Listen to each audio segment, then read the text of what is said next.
여호수아 3장. 여호수아는 아침 일찍 일어났습니다. 그와 모든 이스라엘 백성들은 시딤에서 출발해 요단강으로 가서 강을 건너기 전에 거기서 묵었습니다. 3일 후 지휘관들이 진영에 두루다니며 백성에게 명령했습니다. 너희가 너희 하나님 여호와의 언약궤와 레위 사람들인 제사장들이 그 궤를 메고 가는 것을 보면 너희는 너희가 있던 곳을 떠나 그 궤를 따라가라.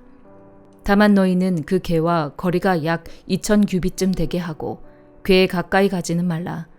그러면 너희가 어떤 길로 가야 할지 알게 될 것이다. 너희가 전에는 이 길로 지나간 적이 한 번도 없었다. 여호수아가 백성들에게 말했습니다. 너희는 스스로 정결하게 하라. 내일 여호와께서 너희 가운데 놀라운 일을 행하실 것이다. 여호수아가 제사장들에게 말했습니다. 언약궤를 메고 백성들 앞서 강을 건너라. 이에 제사장들은 언약궤를 메고 백성들 앞서 갔습니다. 그러고 나서 여호와께서 여호수아에게 말씀하셨습니다. 오늘 내가 모든 이스라엘이 보는 앞에서 너를 높일 것이다. 내가 모세와 함께 했듯이 너와도 함께하는 것을 이스라엘이 알게 될 것이다. 언약궤를 메고 가는 제사장들에게 말하여라. 너희가 요단강 물가에 이르러 강에 서 있으라. 여호수아가 이스라엘 백성들에게 말했습니다. 이리 와서 너희 하나님 여호와의 말씀을 잘 들으라. 여호수아가 말했습니다. 이로써 너희가 살아계신 하나님께서 너희 가운데 계시고 그분이 분명 너희 앞에서 가나안 사람과 헷 사람과 히위 사람과 브리스 사람과 기르가스 사람과 아모리 사람과 여부스 사람을 반드시 쫓아내실 것임을 알게 될 것이다. 보라, 온 땅에 주의 언약궤가 너희 앞서 요단강을 건너게 될 것이다. 그러니 이제 이스라엘 지파 가운데 각 지파에 한 사람씩 12명을 뽑으라. 여호와, 온 땅의 주 되시는 여호와의 궤를 맨 제사장들이 요단강에 발을 담그고 선 순간 아래로 흐르던 물이 끊기고 벽을 이루어 서게 될 것이다. 그리하여 백성들은 요단강을 건너기 위해 진영을 떠났고 언약궤를 맨 제사장들은 백성들 앞에 서서 갔습니다. 드디어 궤를 맨 제사장들이 요단강에 이르러 그들의 발을 물속에 담갔습니다. 요단강은 추수때여서 물이 강둑까지 가득 찼습니다. 위에서 흐르던 물이 멈추어 서고 저 멀리 사르단 지방의 아담이라는 동네쯤에서 벽을 이루기 시작했고 아래쪽 아라바 해역 곧 여매로 흐르던 물은 완전히 끊겨버렸습니다. 그리하여 백성들은 여리고 맞은편으로 건너갔습니다. 여호와의 언약궤를 든 제사장들은 요단강 한복판 마른 땅 위에 서 있었습니다. 그 사이에 모든 이스라엘 백성들은 마른 땅을 건너가 마침내 온 백성이 요단강 건너기를 다 마쳤습니다. 시편 126편. 여호와께서 시온의 포로들을 다시 데려오실 때 우리가 꿈꾸는 사람들 같았습니다. 우리 입에는 웃음이 가득하고 우리 혀에는 노래가 가득했습니다. 그때 이방 민족들 가운데 있는 이들이 여호와께서 그들에게 큰 일을 하셨다 했습니다. 여호와께서 우리를 위해 큰 일을 하셨으니 우리가 정말 기쁩니다. 오 여호와여, 포로된 우리를 남쪽의 시내처럼 회복시키소서. 눈물로 씨 뿌리는 사람들은 기뻐하며 거두게 될 것입니다. 귀한 씨를 들고 울며 나가는 사람들은 반드시 기뻐하며 단을 거두어 돌아오게 될 것입니다. 시편 127편. 여호와께서 집을 짓지 않으시면 건축자들은 헛수고하는 것이다. 여호와께서 성을 지키지 않으시면 파수꾼이 지키고 서 있는 것도 헛일이다. 너희가 일찍 일어나는 것도 늦게까지 자지 않으며 고생해서 얻은 것을 먹는 것도 헛되다. 여호와께서는 사랑하시는 사람들에게 잠을 주시기 때문이다. 자식들은 여호와의 유산이요 모태의 열매는 그분께 받는 상이다. 젊을 때 낳은 아들들은 용사들의 손에 든 화살과 같다. 화살통이 화살로 가득 찬 사람은 복이 있으니 그들이 문 앞에서 적들과 싸워도 수치를 당하지 않을 것이다. 시편 128편. 여호와를 경외하는 사람은 누구나 그분의 길로 행하는 사람은 누구나 복이 있도다. 네가 네 손으로 수고한 것을 먹을 것이요 네가 행복해지고 잘 되리라. 네 아내는 네 집안 곳곳에서 열매 맺은 포도나무 같겠고 네 자식들은 올리브 나무들처럼 네 식탁 주위에 둘러앉으리라. 여호와를 경외하는 사람은 이런 복을 받으리라. 여호와께서 시온에서 너에게 복 주시리라. 너는 평생토록 예루살렘이 잘되는 것을 보리라. 네 자식의 자식들을 보기까지 하리라. 이스라엘에 평화가 있기를. 이사야 63장. 에돔에서 오시는 이분은 누구신가? 주홍빛 옷을 입고 보스라에서 오시는 이분은 누구신가? 광채로 옷을 입고 그 큰 힘으로 터벅터벅 걸어오시는 이분은 누구신가? 나는 정의를 말하며 구원할 만한 힘을 가진 자다. 왜 그대의 옷이 포도주 틀을 밟는 사람의 옷처럼 붉게 물이 들었습니까? 나는 혼자서 포도주 틀을 밟았다. 백성 가운데 아무도 나와 함께한 사람이 없다. 내가 노여워서 그들을 내리밟았고 분이 나서 그들을 짓밟았다. 그러자 그들의 피가 내 옷에 튀어서 내 옷이 온통 피로 더러워진 것이다. 보복할 날이 됐고 구원할 해가 이르렀다는 생각을 속으로 했지만 아무리 둘러봐도 도와줄 사람이 하나도 없었다. 나는 기가 막혔다. 나를 격려해 주는 사람이 아무도 없다니.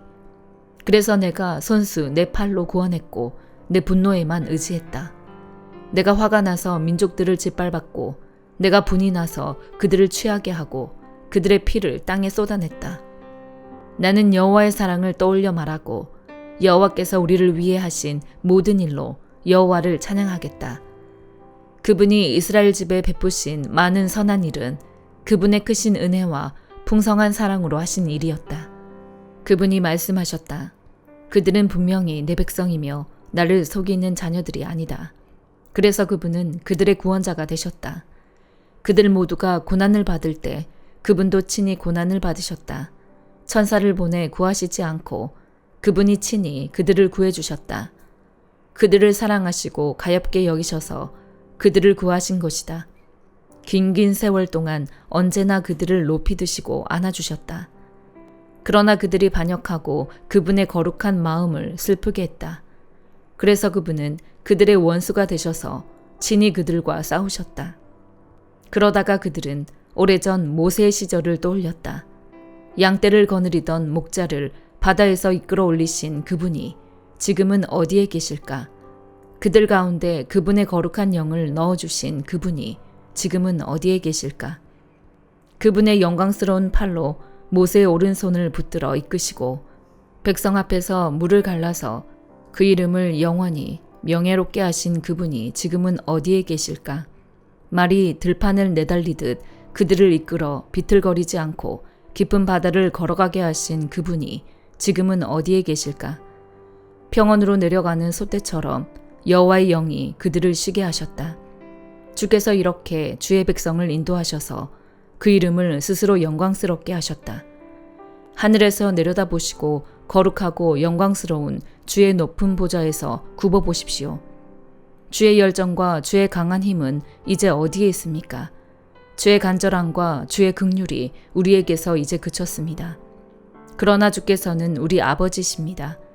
비록 아브라함이 우리를 알지 못하고 이스라엘이 우리를 인정하지 않는다 해도 여호와여, 주는 우리 아버지시고 옛날부터 주의 이름은 우리의 속량자이십니다.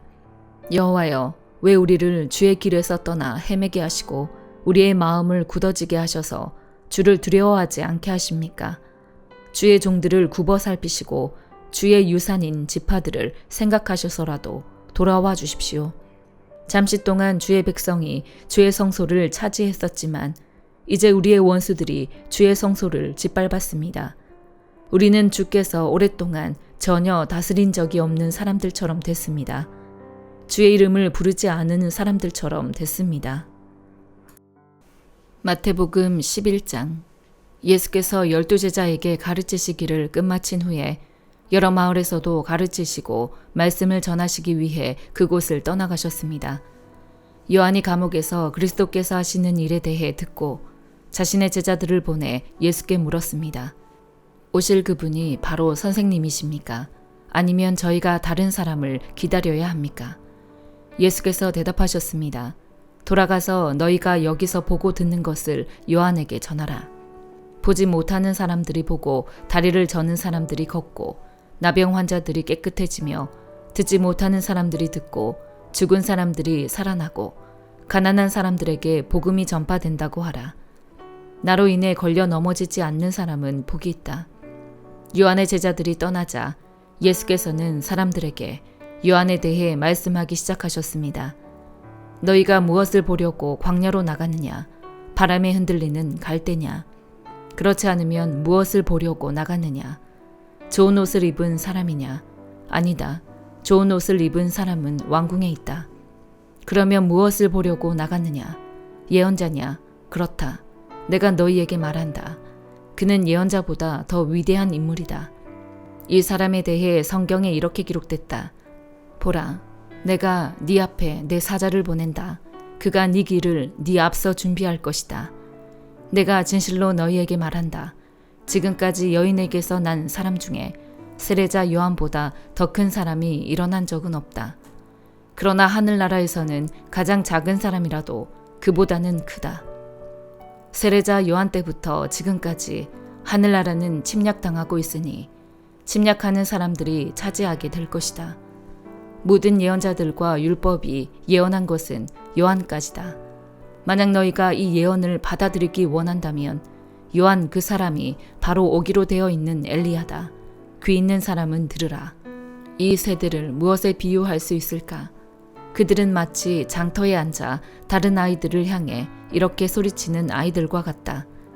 우리가 너희를 위해 피리를 불어도 너희는 춤추지 않았고 우리가 애도하는 노래를 불러도 너희는 슬피 울지 않았다. 요한이 와서 먹지도 마시지도 않을 때는 사람들이 저 사람이 귀신 들렸다 하더니 인자가 와서 이렇게 먹고 마시니 여기 목보에다 술꾼 좀 보라. 게다가 세리와 죄인과도 친구가 아닌가 하는구나. 그러나 지혜는 그 행한 일로 옳다는 것을 입증하는 법이다. 그러고 나서 예수께서는 기적을 가장 많이 보여주신 도시들을 꾸짖기 시작하셨습니다. 그들이 회개하지 않았기 때문입니다. 고라시나 너에게 화가 있을 것이다. 베세다야 너에게 화가 있을 것이다. 너희에게 베푼 기적들이 두로와 시돈에서 나타났다면 그들은 벌써 오래전에 베옷을 입고 죄를 뒤집어 쓰고 앉아 회개했을 것이다. 그러나 내가 너희에게 말한다. 심판날에 두로와 시돈이 너희보다 견디기 더 쉬울 것이다. 그리고 너 가버나움아, 네가 하늘에 들려 올라갈 것 같으냐? 아니다. 너는 저 음부에까지 내려갈 것이다. 너에게 베푼 기적들이 소돔에서 나타났다면 그 도시가 오늘까지 남아 있었을 것이다. 그러나 내가 너희에게 말한다. 심판날에 소돔 땅이 너희보다 더 견디기 쉬울 것이다. 그때 예수께서 말씀하셨습니다. 아버지, 하늘과 땅의 주님, 제가 찬양합니다. 이 모든 것을 지혜롭고 학식 있는 사람들에게는 감추시고 어린 아이들에게는 나타내셨습니다. 그렇습니다. 아버지, 이것이 바로 아버지의 은혜로우신 뜻입니다. 내 아버지께서 모든 것을 내게 맡기셨습니다. 아버지 외에는 아들을 아는 사람이 없고 아들과 또 아들이 택해 계시해 준 사람들 외에는 아버지가 누구인지 아는 사람이 없습니다. 수고하고 무거운 짐을 진 모든 사람은 다 내게로 오라. 내가 너희를 쉬게 할 것이다. 나는 마음이 온유하고 겸손하니 너희는 내 멍에를 메고 내게서 배우라. 그러면 너희 영혼이 쉼을 얻을 것이다. 내 멍에는 메기 쉽고 내 짐은 가볍다. 아멘.